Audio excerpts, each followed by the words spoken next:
سفیان ثوری نے عبداللہ بن ابی بکر سے بیان کیا، ان سے عباد بن تمیم نے، اور ان سے ان کے چچا عبداللہ بن زید نے کہ نبی کریم صلی اللہ علیہ وآلہ وسلم پانی کی دعا کرنے کے لیے تشریف لے گئے اور اپنی چادر الٹائی۔ صحیح بخاری حدیث نمبر 1005۔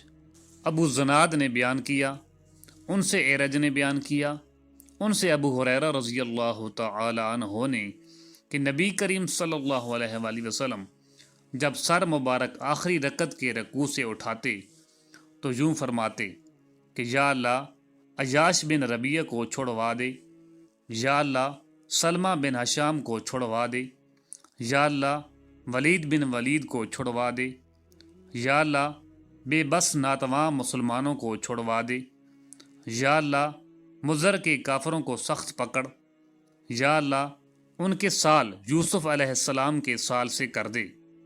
اور حضرت صلی اللہ علیہ وآلہ وسلم نے فرمایا، غفار کی قوم کو اللہ نے بخش دیا اور اسلم کی قوم کو اللہ نے سلامت رکھا۔ ابن ابی زناد نے اپنے باپ سے صبح کی نماز میں یہی دعا نقل کی۔ صحیح بخاری حدیث نمبر 1006۔ سفیان ثوری نے بیان کیا، ان سے سلیمان عامش نے، ان سے ابو الدخاء نے، ان سے مسروق نے، ان سے عبداللہ بن مسعود نے۔ دوسری سند، ہم سے عثمان بن ابی شیبہ نے بیان کیا، کہا کہ ہم سے جریر بن عبد الحمید نے منصور بن مسعود بن معتمر سے بیان کیا، اور ان سے ابو الدخاء نے، ان سے مسروق نے، انہوں نے بیان کیا کہ ہم عبداللہ بن مسعود رضی اللہ تعالی عنہ کی خدمت میں بیٹھے ہوئے تھے۔ آپ نے فرمایا کہ نبی کریم صلی اللہ علیہ وآلہ وسلم نے جب کفار قریش کی سرکشی دیکھی تو آپ صلی اللہ علیہ وآلہ وسلم نے بد دعا کی، اے اللہ 7 برس کا قحط ان پر بھیج جیسے یوسف علیہ السلام کے وقت میں بھیجا تھا۔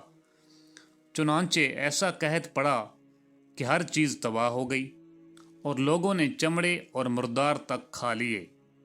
بھوک کی شدت کا یہ عالم تھا کہ آسمان کی طرف نظر اٹھائی جاتی تو دھوئیں کی طرح معلوم ہوتا تھا۔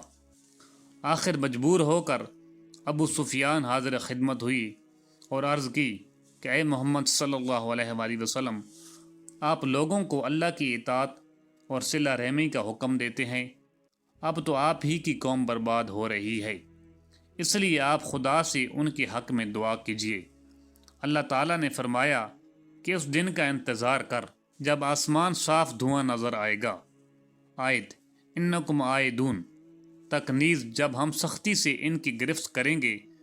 کفار کی سخت گرفت بدر کی لڑائی میں ہوئی۔